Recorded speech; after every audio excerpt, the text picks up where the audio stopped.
تو ان کے بارے میں خیر کے جملے اور ان کی ستائش نہیں کرتے تھے، لیکن اللہ کے پیغمبر پھر بھی اپنا کام کرتے جاتے، پرواہ ہی نہیں کوئی کیا کہہ رہا۔ اس لیے تعریف کی خواہش چھوڑ دیں، تعریف سے باہر آئیں۔ تعریف نقصان دیتی ہے۔ میں نے پہلے بھی ایک دفعہ عرض کیا تھا، صوفیاء میں ایک گروہ گزرا ہے، داتا علی اجمیری نے اس کا ذکر کیا، اس کو کہتے ہیں ملامتی فرقہ۔ ان پر کوئی ملامت کرے تو وہ راضی ہوتے، ان کو کوئی برا کہے تو وہ خوش ہوتے۔ حضرت بایزید بسطامی رحمۃ اللہ تعالیٰ علیہ کی بات لکھی آپ نے، فرماتے ہیں کہ وہ ایک دن بسطام کے بازار سے گزر رہے تھے تو لوگ، رمضان کا مہینہ تھا تو لوگ اپنی دکانوں سے اٹھ کے آنے لگے، اپنا کاروبار چھوڑ کے ملنے لگے۔ تو حضرت بایزید فرماتے ہیں کہ میرے دل میں خیال آیا، بادشاہ بھی آئے تو کوئی دکان نہیں چھوڑتا، کتنا میرا مقام ہے، کتنا میرا درجہ ہے کہ لوگ آ رہے ہیں۔ فرماتے ہیں شیطان نے میرے نفس کو بڑا کر، میں نے رمضان کے مہینے میں کوئی کھجور اٹھائی ریڑھی سے اور منہ میں رکھ لی، کھائی بھی نہیں، رکھ لی۔ لوگ کہنے لگے دفع کرو، یہ بھی کوئی بلی ہے، روزہ ہی نہیں رکھا ہوا۔ فرماتے ہیں لوگوں نے مجھے بڑا برا کہا، میں دنیا سے ٹوٹ گیا پر میرا اپنے رب سے رشتہ مضبوط ہو گیا۔ میں اس دن جا کے رویا اس کی بارگاہ میں۔ تو یہ جو ہے نا تعریف کا چکر، شیخ سعدی فرمایا کرتے تھے لکڑی کو گھن کھاتی ہے اور بڑے لوگوں کو تعریف کھا جاتی ہے۔ بڑے لوگ جو تھے نا پرانے بادشاہ، انہوں نے قصیدے پڑھنے کے لیے شاعر رکھے ہوئے تھے، چودھری، سردار، رئیس، سیٹھ، ان لوگوں کو کون سی چیز خراب کرتی ہے؟ وہ لوگ آگے گزر جاتے ہیں جو ان کو چودھری کہہ کے سلوٹ کرتے ہیں، چودھری صاحب پیچھے رہ جاتے ہیں، وہ تو بنا کے چلا گیا، اسے کام نکال کے چلا گیا۔ تو کبھی بھی زندگی میں تعریف کی خواہش پیدا نہ کریں، اور صوفی تو تعریف کراتا ہی نہیں، درویش تو تعریف کراتا ہی نہیں۔ وہ کہتا ہے مجھے بندوں کی تعریف سے کیا غرض، میں نے تو وہ والی تعریف کرنی ہے جو میرا رب میری کرے گا۔ آخرت کی طرف توجہ، تو تعریف پر غور نہ کریں، تعریف کی خواہش نہ کریں، لیکن ایک بات ضرور دل میں پیدا کریں، یہ ضرور سوچیں کہ اچھے بندے اور مخلص لوگ، شریف لوگ آپ کے بارے میں رائے کیا رکھیں، یہ ذہن ضرور بنائیں۔ مخلص جو آپ سے مخلص ہیں، مخلص لوگ، اچھے لوگ، شریف لوگ آپ کے بارے میں کیا رائے رکھتے، اس رائے کا خیال رکھنا بھی دین کا حصہ ہے۔ حضرت عمر فاروق رضی اللہ تعالیٰ عنہ فرماتے میں کھڑا تھا، یہ بخاری شریف میں حدیث ہے، فرماتے میں کھڑا تھا نبی پاک صلی اللہ علیہ وسلم کی بارگاہ میں، تو ایک جنازہ گزرا۔ جنازہ جو اٹھانے والے تھے نا، وہ کہہ رہے تھے کہ یہ بڑا ہی اچھا انسان تھا، اس نے غریبوں کی خدمت کی، دین کی نوکری کی، لوگوں سے پیار کیا، ماں باپ، بہن بھائی، رشتہ دار، ہر ایک کے لیے اس کا رویہ اچھا تھا۔ فرماتے ہیں نبی پاک صلی اللہ علیہ وسلم نے جنازہ اٹھانے والوں کی بات سن کے فرمایا واجبت، اس پر واجب ہوگی۔ حضرت فاروق اعظم رضی اللہ تعالیٰ عنہ فرماتے ہیں تھوڑی دیر کے بعد ایک اور جنازہ گزرا، اور جنازہ اٹھانے والے کہہ رہے تھے بڑا شریر آدمی تھا، زبان کا برا، دھوکے باز، فراڈیا، بے ایمان، مال کھانے والا، لوگ یہ باتیں کر رہے تھے۔ نبی پاک صلی اللہ علیہ وسلم نے فرمایا واجبات، اس پر بھی واجب ہو گئی۔ حضرت عمر کہتے ہیں جنازے گزر گئے دونوں، میں نے عرض کی یا رسول اللہ صلی اللہ علیہ وسلم، جس کو لوگ اچھے جملوں سے یاد کر رہے تھے اس پر بھی واجب ہو گئی، اور جس کو لوگ برے جملوں سے یاد کر رہے تھے اس پر بھی واجب ہو گئی۔ تو محبوب نے وہاں لفظ ارشاد، یہ بخاری کے لفظ ہے، فرمایا انتم شہداء اللہ فی الارض، فرمایا عمر تم لوگ زمین پر میرے اللہ کے گواہ ہو، تم لوگ، چونکہ اشارہ حضرت عمر کی طرف ہے تو اس سے مراد نیک لوگ، اس سے مراد پرہیزگار لوگ، اچھے لوگ، انتم شہداء اللہ فی الارض، تم لوگ زمین پر اللہ کی گواہ ہو۔ فرمایا جس کو جنازہ اٹھانے والے لوگوں نے کہا کہ یہ بندہ اچھا تھا، تو میں نے کہا واجبت، اس پر جنت واجب ہو گئی۔ اور جس کو جنازہ اٹھانے والے لوگوں نے کہا شریر تھا، برا تھا، نالائق تھا، تکلیف دیتا تھا، چونکہ تم زمین پر اللہ کے گواہ ہو تو میں نے کہا واجبت، اس پر جہنم واجب ہوگی۔ اپنے مخلصین کے بارے میں ضرور یہ خیال کریں کہ ان کی آپ کے بارے میں رائے کیا ہے۔ رائے، اچھے لوگوں کی رائے ہمیشہ مخلصین کی رائے۔ ایک درویش نے ایک عجیب بات لکھی ہے، ہمارے یہاں کہا جاتا ہے نا زبان خلق کو نکارہ خدا سمجھو، اس سے مراد ہر آدمی کی رائے نہیں ہوتی ہے۔ بہت سارے لوگ تو حسد میں آ کے بھی باتیں کرتے ہیں، ان کی رائے یہاں مقصود نہیں، مخلصین کی، خیر والے لوگوں۔ اچھے کچھ لوگ تو ایسے ہوتے ہیں جن کی کسی کے بارے میں بھی رائے ٹھیک نہیں ہوتی، وہ جب بھی بات کرتے ہیں یا حسد کی بنیاد پہ کرتے ہیں یا بغض اور کینے کی، ان کی بات نہیں۔ لیکن باقی جو خیر والے لوگ، مثبت جو طبقہ ہے، جو اچھی سوچ کا حامل، وہ ہمیں پتہ ہوتا ہے کون سا بندہ کس طرح کا۔ ایک درویش کہتے ہیں کہ ایک دفعہ طوفان آ گیا ہماری بستی میں، تیز طوفان، تو ایک آدمی بہت بڑے درخت کے نیچے کھڑا تھا، تو ایک شخص نے اس کو کہا بھائی طوفان بڑا سخت آنے والا ہے، پتہ نہیں کیا بنے گا، گھر چلا جا۔ اس نے کہا میرا اللہ مجھے بچا لے گا۔ ایک اور بندہ دور سے دوڑا آیا، اس نے کہا بھائی تو شاید خیال نہیں کر پا رہا، طوفان آنے والا ہے بڑا سخت، بڑا سخت، بڑا تیز طوفان آنے والا ہے۔ ہاں تیز طوفان آئے گا، گھر چلا جا، بچ جائے گا۔ اس نے کہا میرا اللہ بچائے گا۔ پھر ایک تیسرا شخص آیا جو اس سے پیار کرتا تھا، اس نے بھی یہی جملے کہا گھر لوٹ جا، طوفان تیز ہے، تو بچ جائے گا ورنہ پتہ نہیں کیا بنے گا۔ تین لوگوں نے پیغام دیا، اس نے تیسرے کو بھی کہا میرا اللہ مجھے بچائے گا۔ اب وہ لوگ تو چلے گئے، اچانک طوفان تیز آیا، درخت کا ایک بہت بڑا حصہ ٹوٹا، موٹی لکڑی ٹوٹی، اس کے سر پہ لگی، بندہ انتقال کر گیا۔ لوگ بحث کرنے لگے کہ اس کا تو یقین ہی بڑا کامل تھا، اس نے تو 3 دفعہ کہا تھا میرا اللہ مجھے بچائے گا، پھر مر کیسے گیا؟ تو وہ درویش اٹھے، وہ کہنے لگے وہ جو 3 پیغام اسے ملے تھے نا گھر چلے جا، وہ رب کی طرف سے ہی ملے تھے۔ وہ جو 3 مخلصین نے اسے آ کے کہا تھا نا کہ بچ جا اس گلی سے، تو وہ بھی آواز قدرتی تھی، وہ بھی اسے اللہ، دیکھے نا رب کریم کوئی زمین پر اتر کر سامنے کھڑے ہو کر تو کلام نہیں نہ کرتا، وہ کسی نہ کسی رنگ میں، کسی نہ کسی انداز میں اپنے بندوں کو کسی نہ کسی وسیلے سے پیغام دیتا ہے نا۔ تو وہ 3 پیغام جو آئے تھے تو اسے اس نے کیوں نہیں نکارا ہے خدا سمجھا؟ وہ گھر کیوں نہیں گیا؟ جب تیرا مخلص تجھے روز پیغام دیتا ہے کہ تو بچ جا اس گلی سے، تو اگر نہیں نہ بچتا تو پھر تو آواز قدرت پر لبیک نہیں کہہ رہا۔ اگر تیرا بڑا پیارا تجھے روز سمجھاتا ہے نا کہ یہ گلی چھوڑ دے، یہ تیرے والی نہیں، اور تو پھر بھی اسی گلی سے گزرتا ہے، تو پھر تو کچھ ایسی باتوں کو کچل رہا ہے جو تیرا بڑا نقصان کرے گا۔ بھائی مخلصین جب بات کریں تو ان کی بات کا خیال رکھ، غور کیا کر، تیرے مخلص تیرے بارے میں حضرت عبداللہ ابن عمر، حضرت عمر کے بیٹے تھے، حضرت حفصہ نبی پاک صلی اللہ علیہ وسلم کی زوجہ ہے، حضرت عمر کی بیٹی ہیں۔ ایک دن حضرت عبداللہ ابن عمر کہنے لگے حفصہ نبی پاک صلی اللہ علیہ وسلم سے پوچھنا ان کی میرے بارے میں کیا رائے ہے۔ اچھے لوگوں کا خیال کر، دیکھیں نا حضرت ابو بکر نے بھی ایک دن حضرت بلال سے کہا تھا حضور سے پوچھ کے بتانا، اور یار تو کبھی خیال ہی نہیں کرتا اس بات کا۔ فرمایا پوچھ کے بتانا ابو بکر کے بارے میں ان کی رائے کیا ہے، پوچھ کے بتانا، پتہ تو چلے، ان سے بات کرنا۔ ہم نے کبھی سوچا ہے ہماری اماں ہمارے بارے میں کیا سوچتی ہے؟ کتنے بد نصیب ہیں وہ بیٹا جس کے ماں باپ اس سے بات کرتے ہوئے ڈرتے ہیں کہ پتہ نہیں کہاں سے بولے گا۔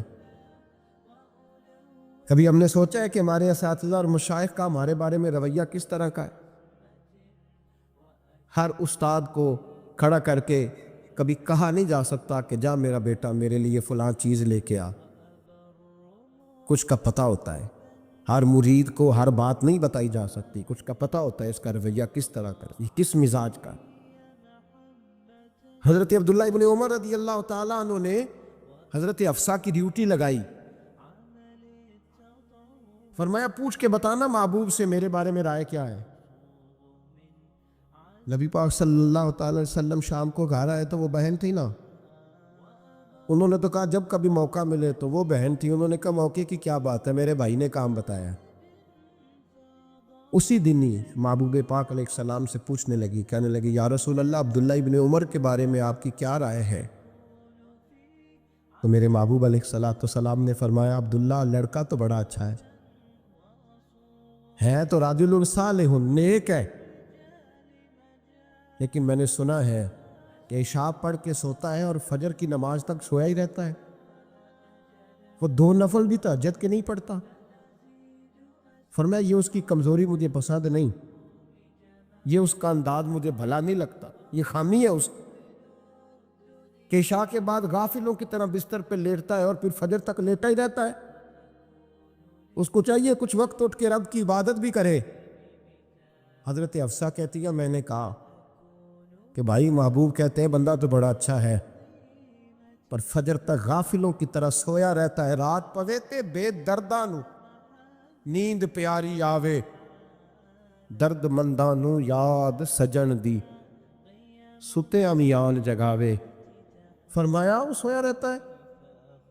تو حضرت عبداللہ ابن عمر کہنے لگے بہن تو گواہ ہو جا، آج کے بعد تیرے بھائی کی تہجد کبھی قضا نہیں ہوگی، میں وقت پہ پڑھا کروں گا، اس لیے کہ مجھے تو سرخ روح ہونا ہے آقا کی نگاہوں میں۔ زمانے کیا ہے کیا ناصر، بھلا جانے برا جانے، کہ موج ہے دنیا کیا کہتی ہے، مجھے تو حضور کی نظر میں اپنے آپ کو صحیح ثابت کرنا ہے۔